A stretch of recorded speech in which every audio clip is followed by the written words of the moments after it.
Sahana Vavatu Sahano Bhunaktu Sahaviryam Karavavahai Tejasvina Vaditamastu Mavidvishavahai. Om Shanti Shanti Shanti. May the Divine Being look over us lovingly as a mother and father.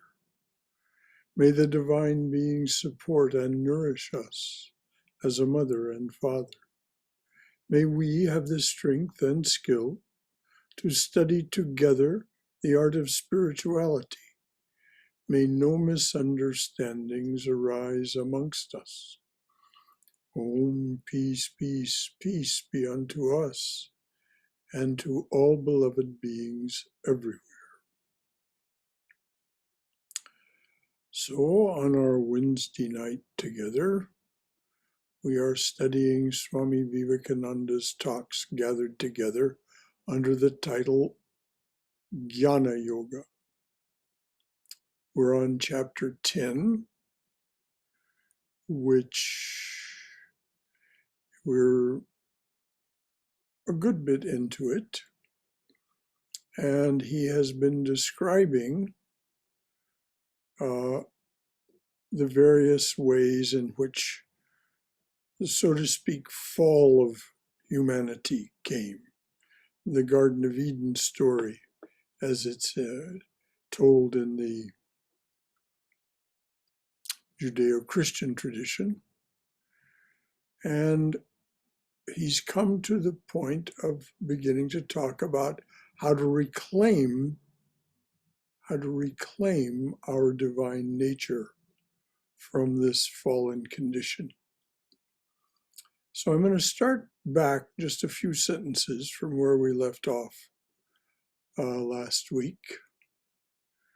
In every system, we find this doctrine present, that you cannot get anything which is not yours already, that you cannot get anything which is not yours already.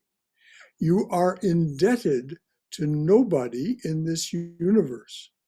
You claim your own birthright, as it has been most poetically expressed by a great Vedantan philosopher in the title of one of his books, The Attainment of Our Own Empire. That empire is ours. We have lost it, and we have to regain it. The Mayavadin, however, says that this losing of the empire was a hallucination. You never lost it. This is the only difference.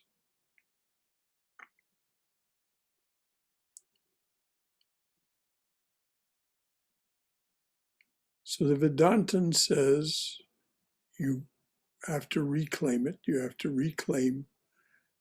re-attain your own empire. That empire is ours. We have lost it and we have to regain it. The Mayavadin, however, those philosophers who talk about the primacy of Maya, ergo Mayavadin, the Mayavadin, however, says that this losing of the empire was a hallucination. You never lost it. This is the only difference. So it's the difference between Vashishta, the Mayavadin, and Adi Shankaracharya, the Vedanta. So now we'll start with some new text. Although all the systems agree so far that we had the empire and that we have lost it, they give us varied advice as to how to regain it. One says that you must perform certain ceremonies, pay. One says that you must perform certain ceremonies, pay certain sums of money to certain idols, eat certain sorts of food, live in a particular fashion to regain that empire. Another says that if you weep and prostrate yourselves and ask pardon of some being beyond nature, you will regain that empire. Another says that if you love such a being with all your heart, you will regain that empire.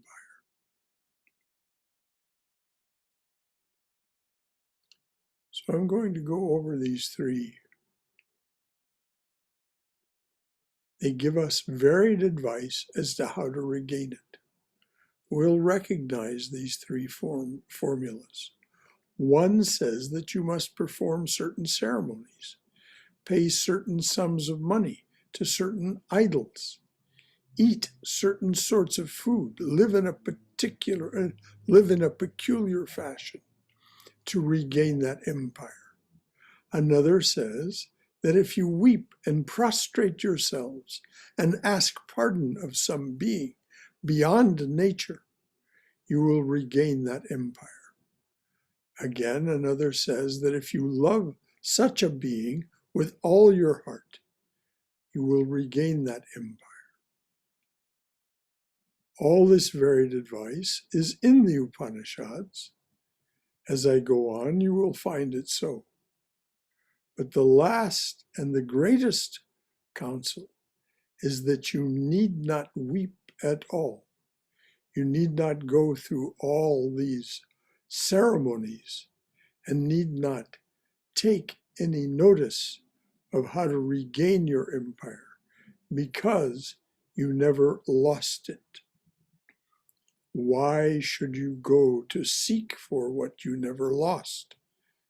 You are pure already and you are free already.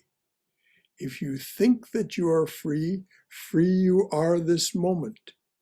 I'm going to repeat this. This is one of Swami Vivekananda's signature ideas. If you think you are free, free you are this moment. And if you think you are bound, bound you will be.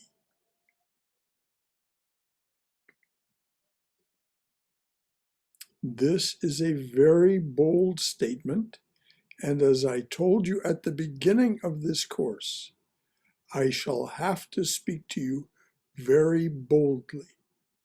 It may frighten you now, but when you think over it and realize it in your own life, then you will come to know that what I say is true. For supposing that freedom is not your nature, by no manner or means can you become free.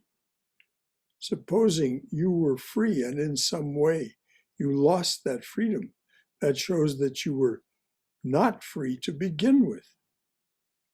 Had you been free, what could have made you lose it? The independent can never be made dependent. It is really, if it is really dependent, this independence was a hallucination. Now,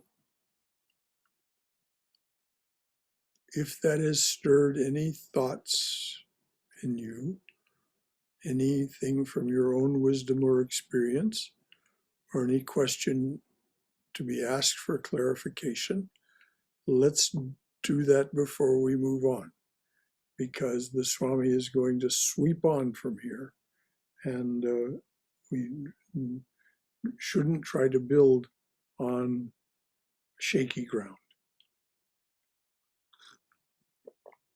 Anything at all from anyone?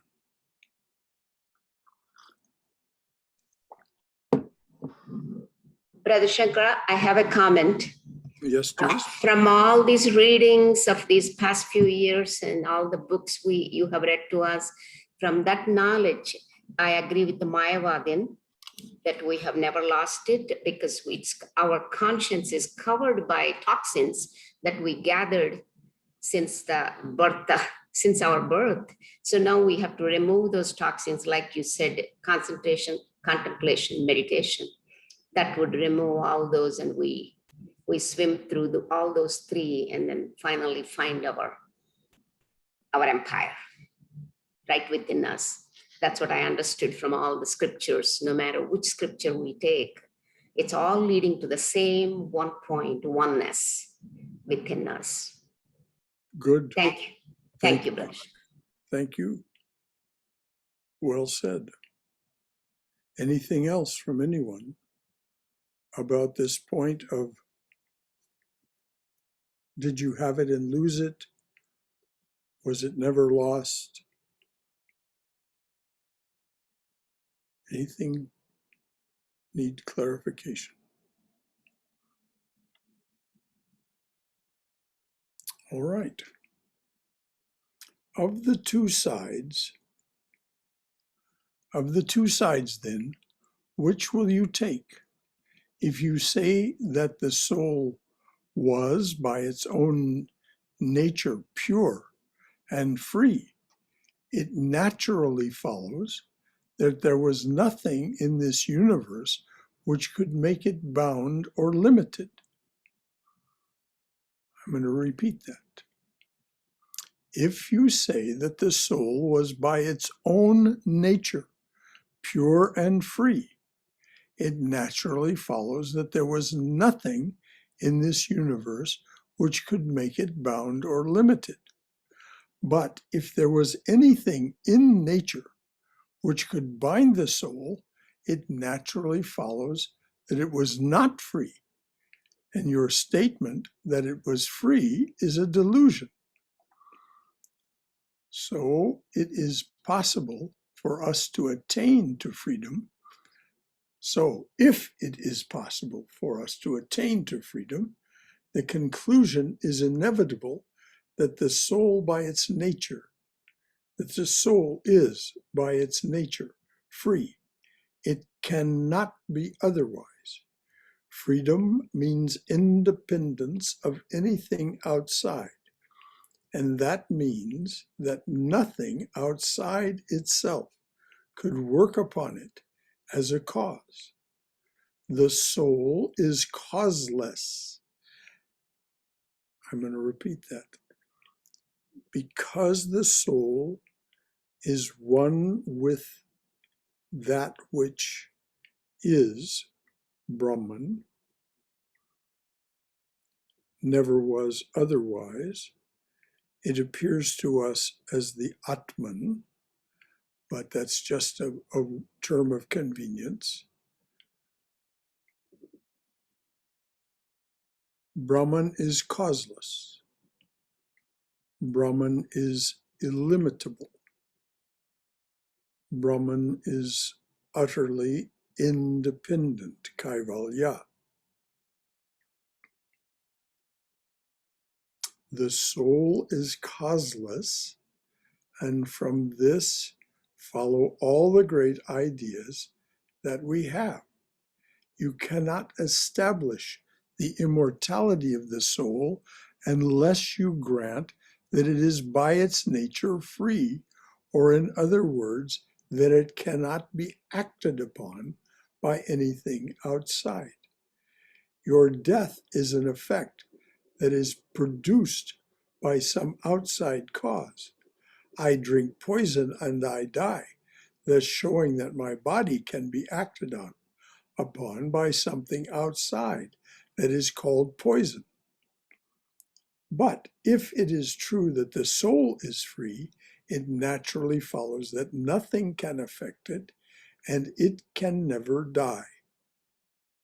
In other words, it is immortal. Freedom, immortality, blessedness, all depend upon the soul being beyond the law of causation, beyond this Maya. Of these two, which will you take? Either make the first a delusion or make the second a delusion. Certainly, I will make the second a delusion. It is more consonant with all my feelings and aspirations.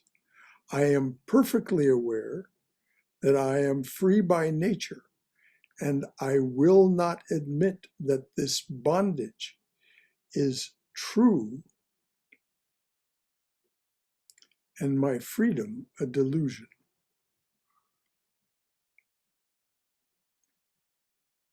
I am perfectly aware that I am free by nature and will not admit that this bondage is true and my freedom a delusion.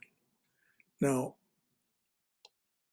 I'm sure none of us really needs to be reminded, but I'm going to say that this talk was given about a year and a half after the Swami in June of 1895 had been in the state of Nirvikalpa Samadhi at Thousand Island Park in New York. You can get some sense of what that was and how it affected the phenomenon that was Vivekananda if you read a book called Inspired Talks, which were the talks that he gave at the time that he had this realization of Nirvikalpa Samadhi.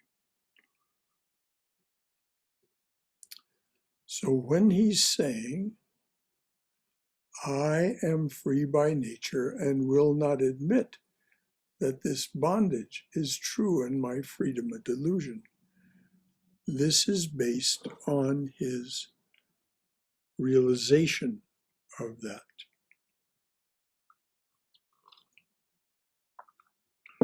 Any comments or questions?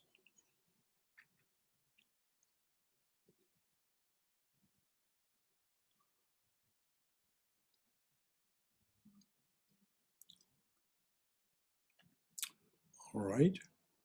This discussion goes on in all philosophies in some form or another. Even in the most modern philosophers or philosophies, even in the most modern philosophies, you find the same discussion arising. There are two parties. One says that there is no soul, that the idea of a soul is a delusion produced by the repeated transit of particles of matter, bringing about the combination which you call the body or brain, that the impression of freedom is the result of the vibrations and motions and continuous transit of these particles. And this is still, by the by, a position held by many in the medical and scientific profession. Very much just what the Swami said. That consciousness arises from the matter of your being, rather than consciousness being the reason for your being.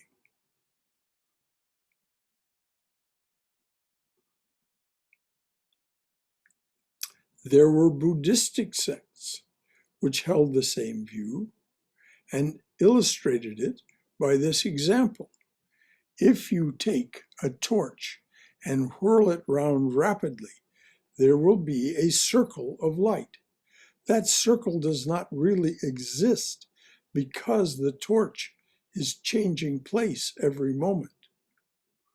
But we are but bundles of little particles, which in their rapid whirling produce the delusion of a permanent soul.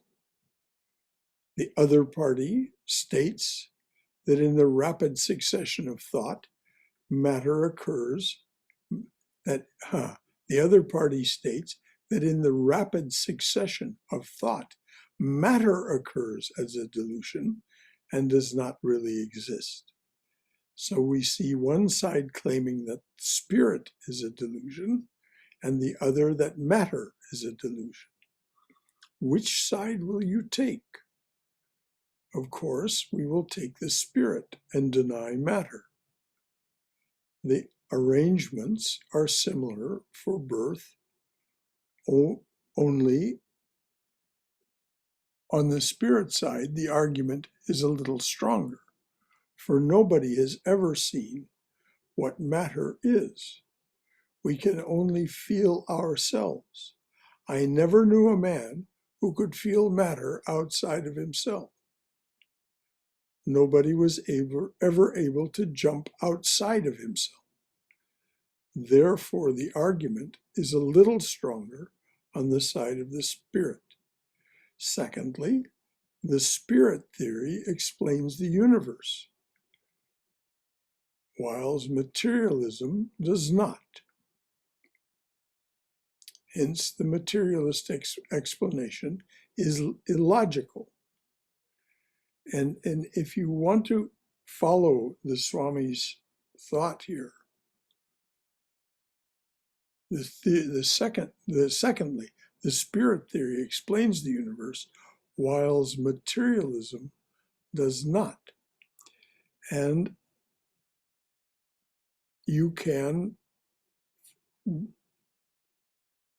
investigate, study the latest findings of astrophysics, quantum physics, and so on, and find that they cannot explain how both the quantum world, which they now know for a fact does exist, there's no question about it in the minds of scientists, the quantum world, the quantum realm exists, and at the same time the Newtonian realm exists. Better said, perhaps, the Einsteinian realm of general and special relativity. The other is the province of Schrödinger and Planck and Feynman and so on, the quantum physicists. They cannot find how to marry the two. They most especially cannot explain gravity in terms of quantum physics. There seems to be no reason whatsoever for gravity within quantum physics. And yet manifestly in the Einsteinian realm, there is such a thing as gravity.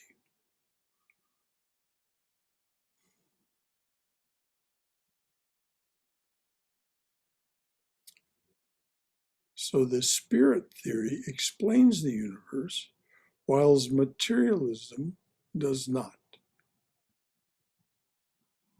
Hence, the materialistic explanation is illogical. If you boil down all the philosophies and analyze them, you will find that they are reduced to one, or the other. You'll find that they're reduced to one or the other of these positions. There's a mistaken piece of punctuation there. You will find that they are reduced to one or the other of these two positions. So here too, in a more intricate form, in a more philosophical form, we find the same question about natural purity and freedom. One side says that the first is a delusion, and the other that the second is a delusion. And of course, we side with the second, believing that our bondage is a delusion.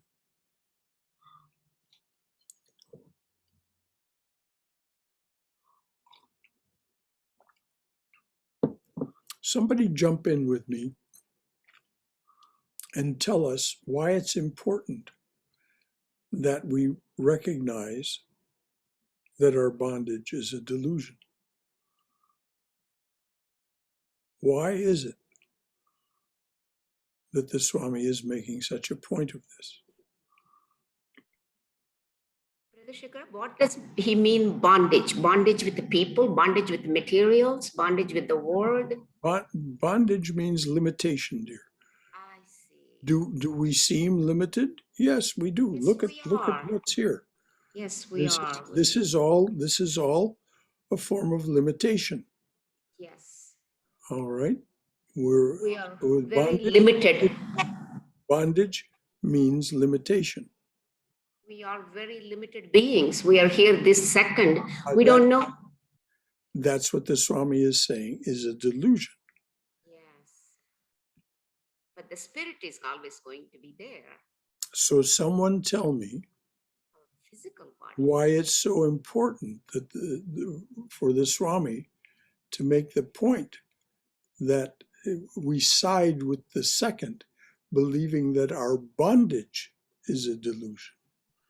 Why is it important that we have that perspective?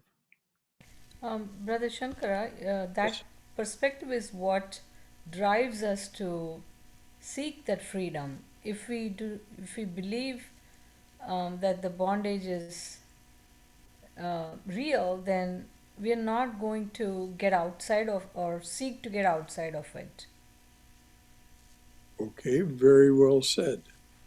Perhaps more simply, it could be said even more simply. Anyone else want to have a go at why it's so important for us to have the firm belief that bondage, that the idea that the appearance of bondage is a delusion? Because if the bondage was real, then we would be physical beings. We wouldn't be spiritual beings.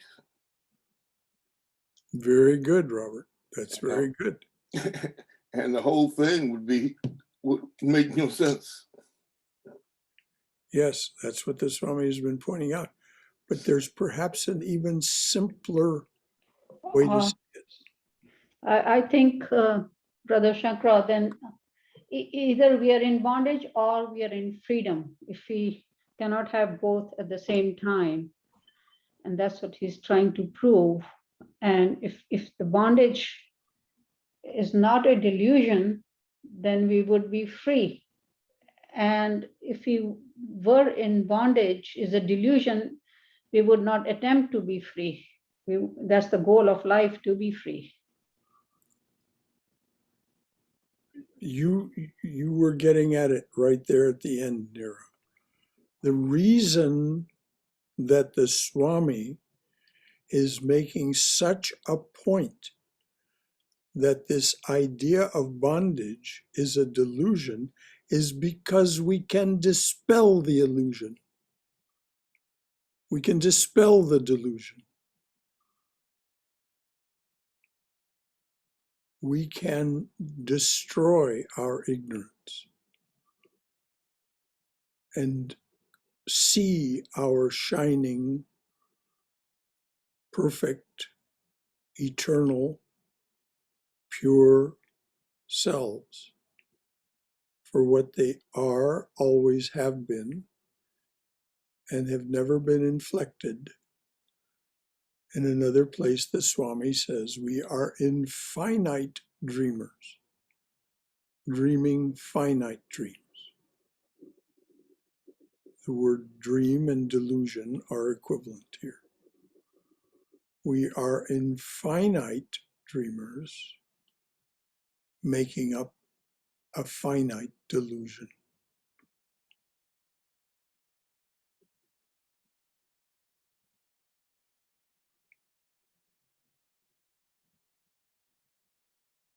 Anything else from anyone?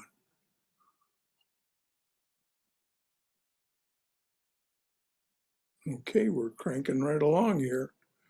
As long as we're all following along and building on solid ground here, then this will be a very successful talk by the Swami to us as well as to the people that he gave it to in 1896. The solution of the Vedanta is that we are not bound.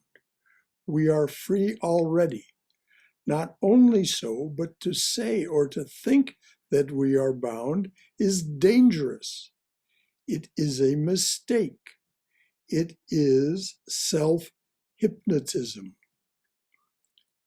As soon as you say, I am bound, I am weak, I am helpless, woe unto me, you rivet one more chain upon yourself.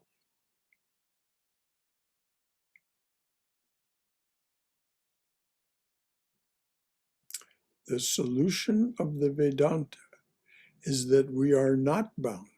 We are free already. Not only so, but to say or think that we are bound is dangerous. It is a mistake. It is self-hypnotism. As soon as you say, I am bound, I am weak, I am helpless, woe unto me, you rivet one more chain upon yourself. Mark the word rivet.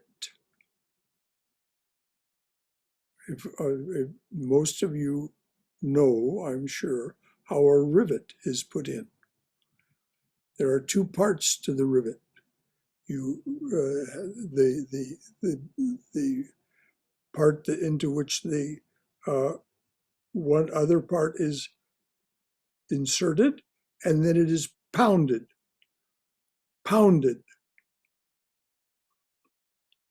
And so they become as one thing, that rivet. It's no longer two separate parts, though it can be separated again with enough effort and force. But this is why airplanes are put together by rivets and so on.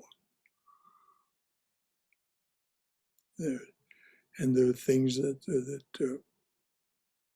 put the rivets in are called rivet guns, because they do it with such force. So the Swami's choice of words here is very deliberate. You rivet one more chain upon yourself. Do not say it. Do not think it. I have heard of a man who lived in a forest and used to repeat day and night, Shivoham, I am the Blessed One. And one day a tiger fell upon him and dragged him away to kill him. People on the other side of the river saw it and heard the voice, so long as a voice remained in him saying, Shivoham, even in the very jaws of the tiger. There have been many such men. There have been cases of men who, while being cut to pieces, have blessed their enemies. There is the story of a Sufi saint, literally doing exactly what the Swami says. Perhaps that's what he's pointing to. I am he, and so art thou. I am pure and perfect, and so are all my enemies. This is the satyagraha. This is the satyagraha practiced by Mahatma Gandhi and Martin Luther King and their followers. I am he, and so art thou. I am pure and perfect, and so are all my enemies. You are he, and so am I.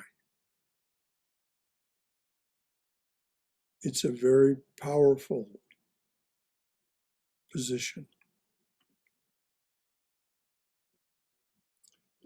That is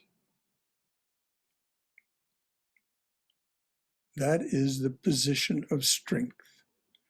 Nevertheless, there are great and wonderful things in the religions of the dualists. Wonderful is the idea of the personal God apart from nature, whom we worship and love. Sometimes this idea is very soothing. But, says the Vedanta,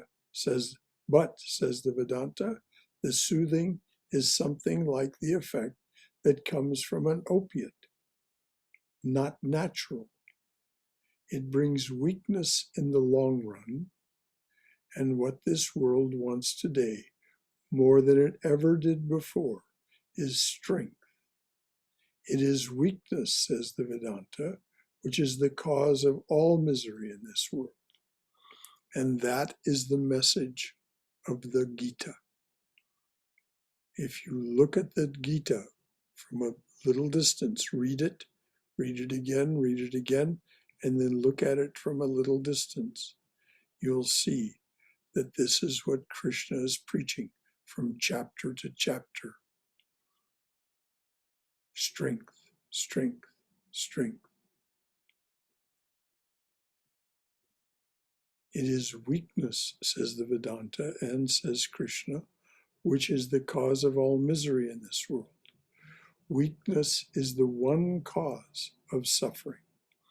We become miserable because we are weak. We lie, steal, kill, and commit other crimes because we are weak. We suffer because we are weak. We die because we are weak. Where there is nothing to weaken us, there is no death, nor sorrow. We are miserable through delusion.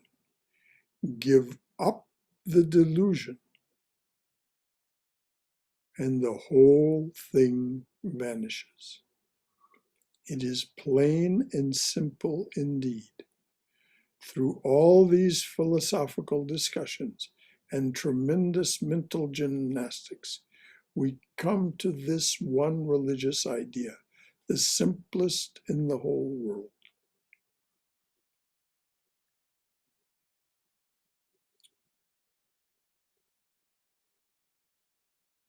Anything at all from anyone about what's been said, how it affects you, what your position is in this philosophical debate that the Swami is describing?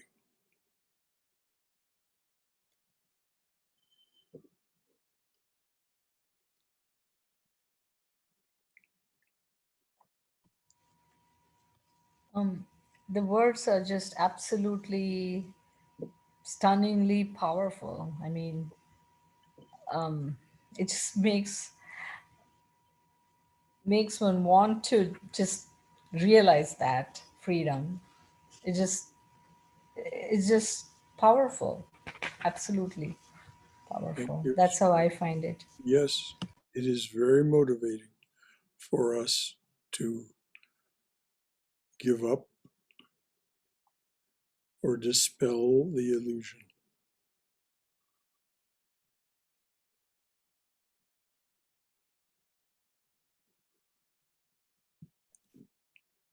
Can't disagree a bit, Brother Shankara. Hmm? Cannot disagree with Swami even a little bit. Thank Even you. a, yes, I definitely. He's, yes. he's Now, very true. now let's just pause and say, with the Vedantin, how did we get to this place that we think we are bound or weak or helpless? We, the divine being, that soul that is not one, not anything but one, it is not many, that being,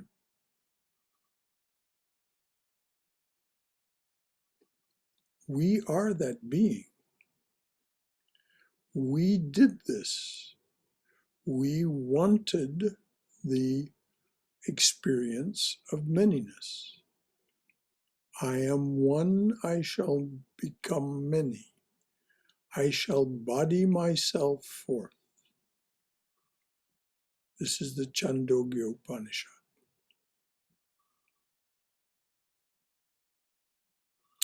And so the idea, as expressed in the Vedas, is the day of Brahma, the day of duality, the day of the appearance of material reality.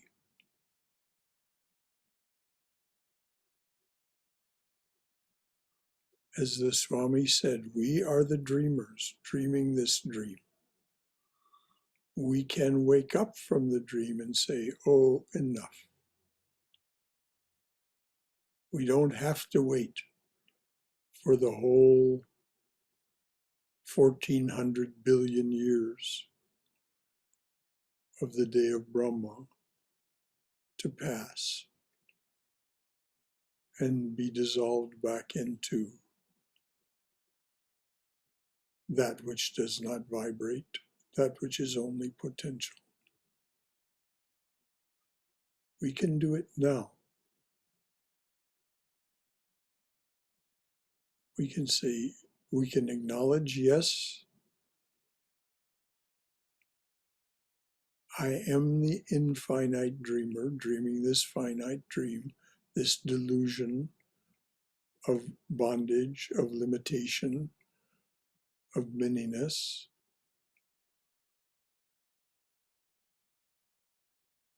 And I can wake up from that dream. I can dispel the delusion. I can give it up. Any comments or questions?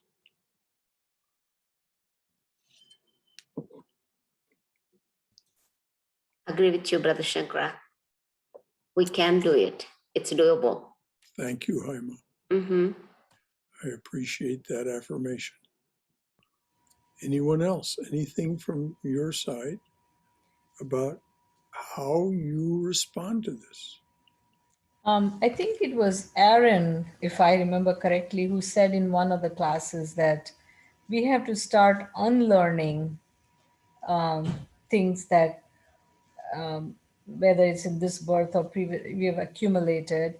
And I was just going to give sort of a practical experience that I have recently. We have a family visiting, and they have a little kid, 4-year-old, very energetic, and we had ordered some pizza, and the kid wanted the pizza box to do some creativity with it, some pencils and crayons and whatever. And the uh, the mother immediately steps in and, okay, what are you going to do? And so the kid replied something, and she said, okay, I will tell you what you can do this XYZ. So the limitations, the kid wanted to be free to do anything, Yeah. but the instinct of the parent was, no, I'll tell you what you can do. So that way we've been, our freedom has been compressed and compressed by well-intentioned, but so we have to unlearn, I guess, to. Oh, and that is so tragic. And that is so tragic what happened to that child. Because you can see that this is a way that that child is being brought up. No, you can't do what you want to do, even though there's no harm in it. You'll do what I tell you to do. So,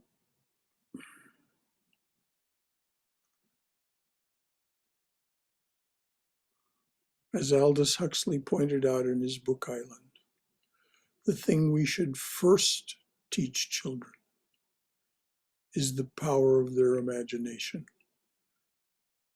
the great freedom that comes from exercising that creative imagination that is part of the divine presence, part of the unlimitedness.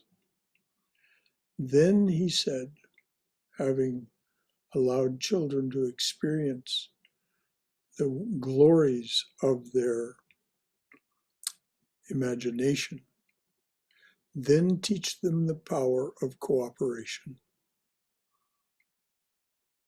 That, oh, if I share my idea with others and I learn how to do it compellingly, not compulsingly, not compelling people to do it, but if I learn to share what I've imagined with others, then what we can do together.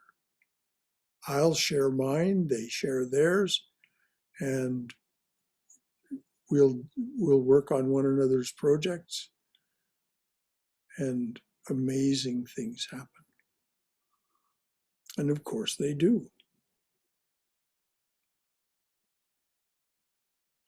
But it's,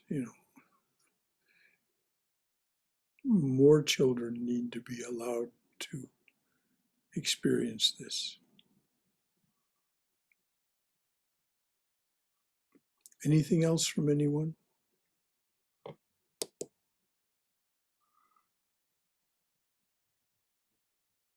Okay, we've got plenty of time. We'll read on. The monistic Vedanta is the simplest form in which you can put truth. To each dualism, to teach dualism was a tremendous mistake made in India and elsewhere, because people did not look at the ultimate principles, but only thought of the process, which is very intricate indeed. To many, these tremendous philosophical and logical propositions were alarming. They thought these things could not be made universal, could not be followed in everyday practical life, and that under the guise of such a philosophy, much laxity of living would arise. But I do not believe at all that monistic ideas preached to the world would produce immorality and weakness. On the contrary, I have reason to believe that it is the only remedy there is.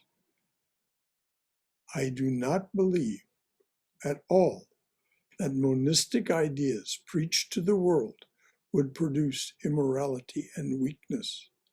On the contrary, I have reason to believe that it is the only remedy there is. If this be the truth, why let people drink ditch water when the stream of life is flowing by? If this be the truth, that they are all pure, why not at this moment teach it to the whole world? Why not teach it with the voice of thunder to every man that is born, to saints and sinners, men, women, and children, to the man on the throne, and to the man sweeping the streets? It appears now a very big and a very great undertaking. To many it appears very startling, but that is because of superstition, nothing else. It appears now a very big and very great undertaking to teach this to the world. To many it appears very startling, but that is because of superstition, nothing else. By eating all sorts of bad and indigestible food, or by starving ourselves, we are incompetent to eat a good meal.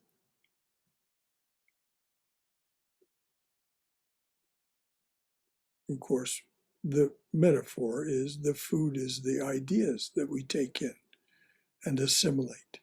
By eating all sorts of bad and indigestible food, or by starving ourselves, we are incompetent to eat a good meal. We have listened to words of weakness from our childhood. You hear people say that they do not believe in ghosts, but at the same time, there are very few who do not get a little creepy sensation in the dark. It is simply superstition. So with all religious superstitions.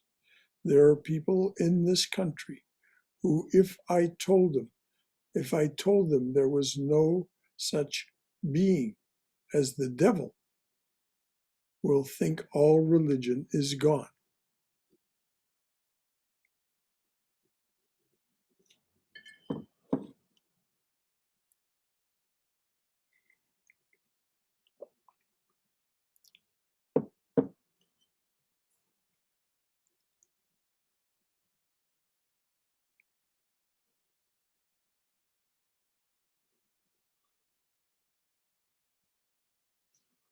Many people have said to me, how can there be religion without a devil? How can there be religion without someone to direct us? How can we live without being ruled by somebody? We like to be so treated because we have become used to it. We are not happy until we feel we have been reprimanded by somebody every day. The same superstition. But however terrible it may seem now, the time will come when we shall look back, each one of us, and smile at every one of those superstitions which covered the pure and eternal soul, and repeat with gladness what truth, and repeat with gladness, with truth, and with strength, I am free, and was free, and always will be free. This monistic idea will come out of Vedanta, and it is the one idea that deserves to live.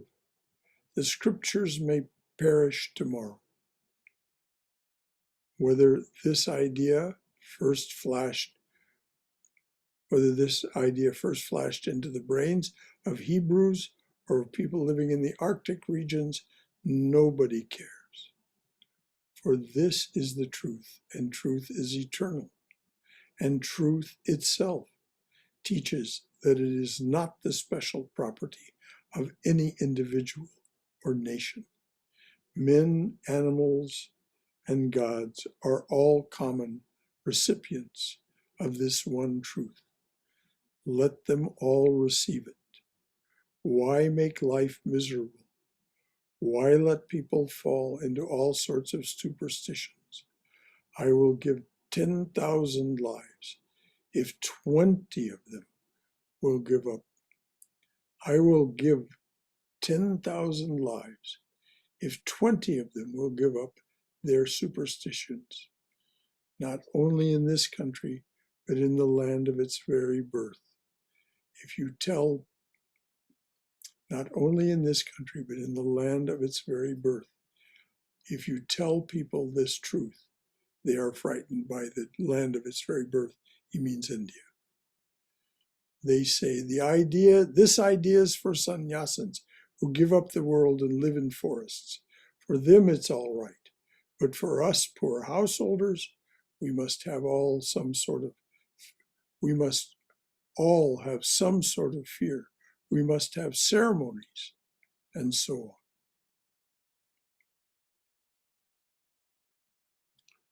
How do you react to all that?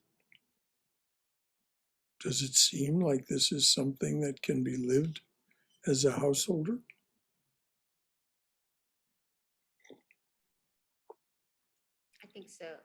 I think so, Brother Shankara. Thank you, Haima. Takes a lot of work to undo the damage on our conscience. Thank you. Yes, it can take a lot of work, but if we make it a daily Practice. Yes, if we make truly. it daily practice. Yes, Just like anything else we want to get good at, exactly. we can get good at this, at believing the truth. Very true. This is what's meant by nididhyasana.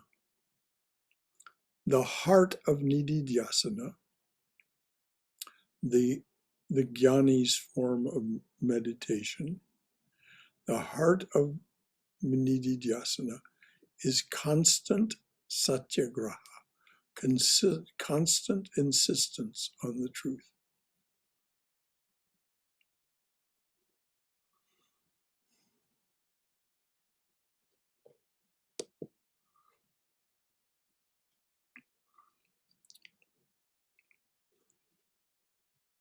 Okay, we've got 4 minutes left.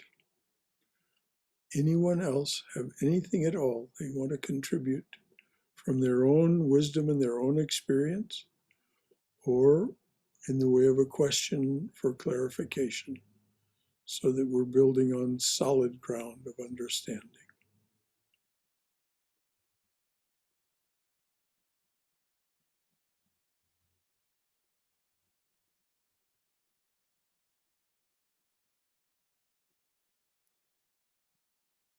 Okay. Brother Shankara. Yes, Dennis. So what I'm taking away from tonight's portion is at the beginning of the evening, it was said that if you think you're free, you're free. And if you think you're bound, you're bound. Yes. And then it goes on to say, give up the delusion and the whole thing vanishes. And then we get to where we kind of ended this evening.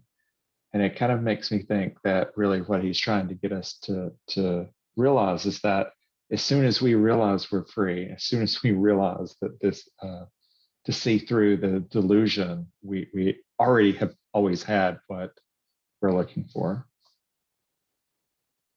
But it doesn't feel that way yet because maybe we're still in it, but it's kind of pointing us in that direction. Oh, absolutely. That's exactly what he's pointing at, Dennis. Just keep focusing on the truth. And whenever any other idea, feeling, or perception arises, whenever any thought, feeling, or perception arises that's contrary to that, simply put it in its proper context. This is the superstition that I learned. This is what I was taught and have taught myself because I've reinforced it. Someone convinced me when I was little that the world is green. So I've worn green glasses ever since. And green is what I see. If I take the glasses off, oh my God,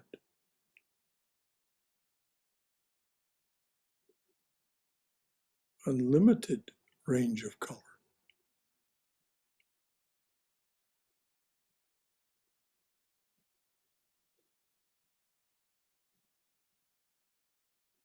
As it was pointed out earlier, it takes work. As James Schwartz points out, the left mind is hardwired and very intelligent.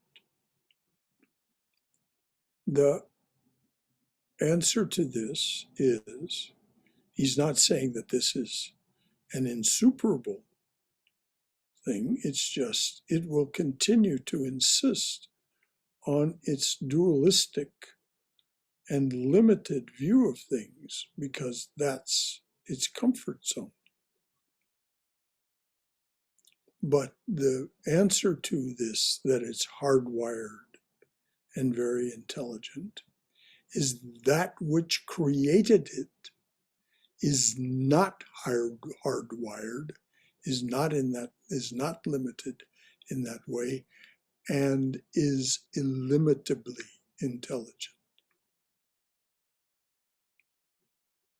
So we need not be conquered by our left mind and our left mind's limbic system that is constantly sounding an alarm of danger, so that the left mind can reassure us, I know what to do, I'm in control.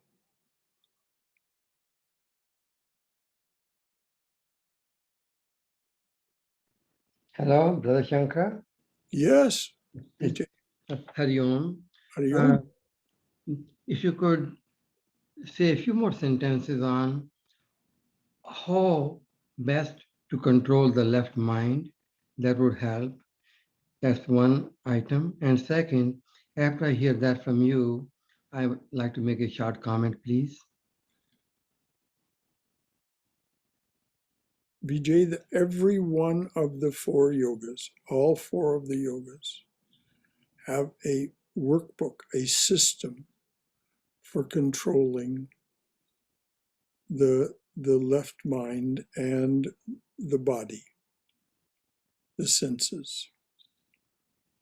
We're studying this month Raja Yoga, which has as its basis the practice of contemplation, concentration, and meditation, and replacing lower samskaras with higher samskaras. There's an exactly parallel idea, but said differently, in karma yoga. The results of your actions and the actions themselves are not done by you, they're done by the gunas. And so offer your actions and their fruits and all aspirations that might flow from your actions, offer all of those thoughts, feelings, and perceptions to yourself as the divine presence,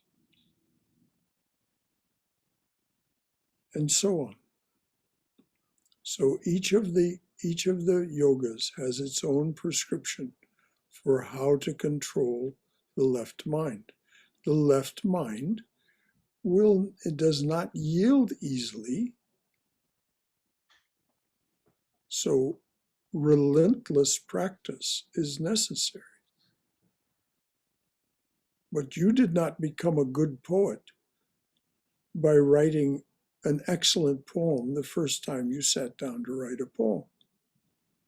You became a poet by practice, practice, practice, practice, which is a form of controlling the left mind, disciplining it so that the inspirations that come from wherever they come from, call it the right mind, the heart, whatever, that those are shaped into something that is communication. Did that make sense, Vijay? Yes, absolutely. You brought the point home very well. I appreciate it. And Okay. just a short while ago, we spoke of how to feel free. And just want to share that for me, whenever I'm going through any conflict, I feel as if I am in knots. But as soon as I remind myself that I have to offer everything to Thakur, I offer my difficulty to Thakur, and I give it to him as if it's not my problem anymore. Yes, I still am responsible, but I give it to him, and that gives me the feeling of freedom. And second, often reminding myself that I'm not this body, I'm not this mind, these thoughts are not me. That gives me the feeling of freedom too, just to share. Yes. At the conclusion of this class, when we've finished Jnana Yoga, we will read Swami Vivekananda's Song of the Sannyasin, and it will be posted in the chat so that you can all download it. And this is the reason I brought that up is because of what Vijay just said about not being the body, the mind. Well, in the Song of the Sannyasin, and all of us, each one of us who treads this path and says, my goal is to dispel this delusion that I have created and I have learned so well, this dream that I have practiced and rehearsed so well. I am not the dream, I am not the dreamer. So we'll read that at the end of this class, because it makes the point so very, very well. We'll read it together. Anything else? Yeah, Brother Shankara, I just wanted to add that I think it is very important, equally or more or whatever, for the householders to delve into this path and not just the sannyasins. The sooner and the more householders attempt and practice this path, I think they're like, if I had probably entered this path sooner, I can't help but think that perhaps my life would have been different in many ways. I'm glad that I came into it whenever I did, but I just feel like it is so important and it's blessed for householders to tread this path. Thank you, Swam, and indeed it is. For the monastic, there really isn't any choice. You cannot continue the romance of dualism and really practice being a monastic. And this is why Sri Ramakrishna says, the householder is the true hero. The householder is the true hero because they have no shield.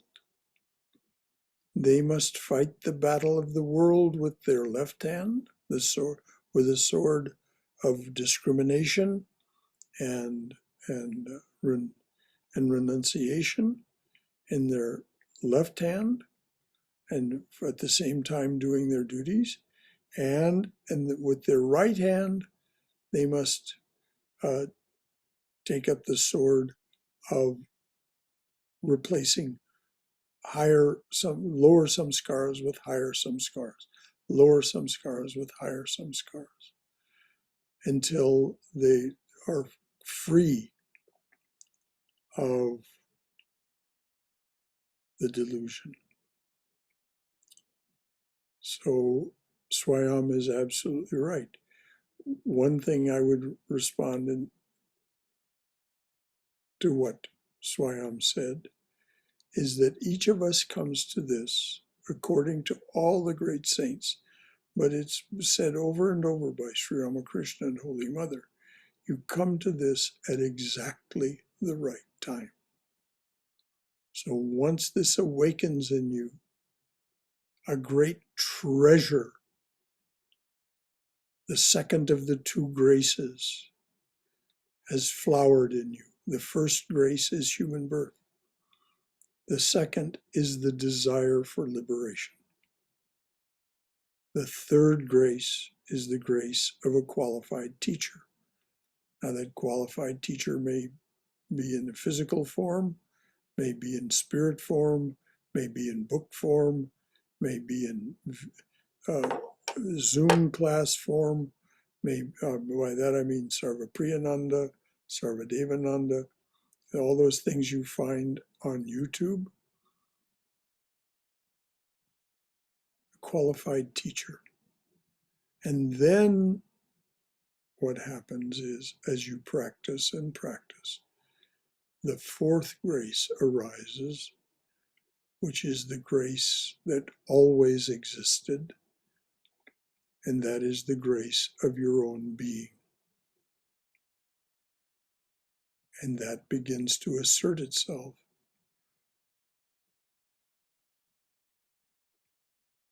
Because you've become aware of it. Call it the witness, call it the face of the Atman, call it Saguna Atman, call it whatever you will. It is the face of the divine being. And it is yours and was never anything but.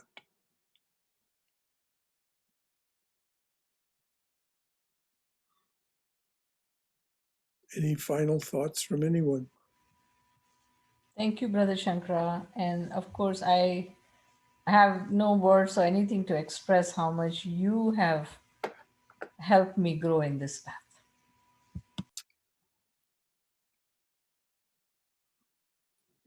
I remind you of the story of Swami Prabhavananda and who spoke.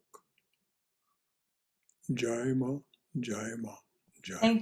Thank you. And I do remember that too. Thank you so much. Anyone else? Thank you, Swayam. Anyone else? Anything at all? Well,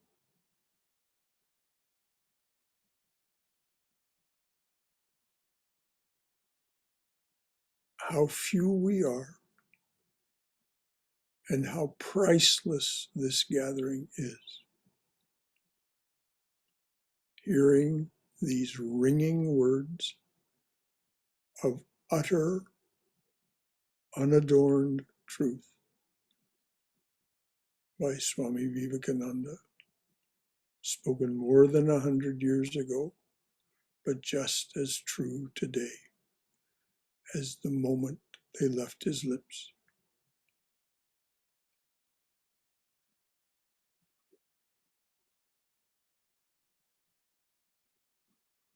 Om Hari Om. Om Sato Ma Satgamaya. Tamaso Ma Jyotirgamaya. Mrityorma Amritangamaya. Abir Moiti. Oh, dearly beloved, lead us from the delusion to the truth. Lead us from darkness and ignorance to the brilliance of thy wisdom and love. Lead us from death to immortality. Light us through and through, light us through and through with thy everlasting, shining presence.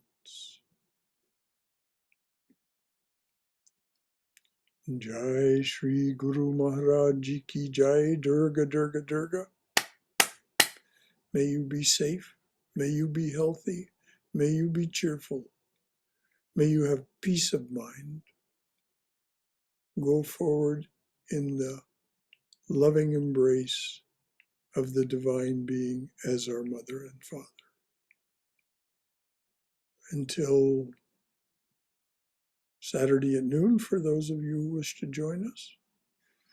This Sunday's talk is titled, How Well Do You Know Yoga? And it's, of course, about Raja Yoga. We're starting our month's study of the Raja Yoga. Thank you, Brother Shankara. Thanks, everybody. And thank you, Brother Shankara. Good night, everyone. Thank you, Hari Om. Good night, Good night, everybody. good night, good night, dears. Good night. Good night. Until next time. Yes.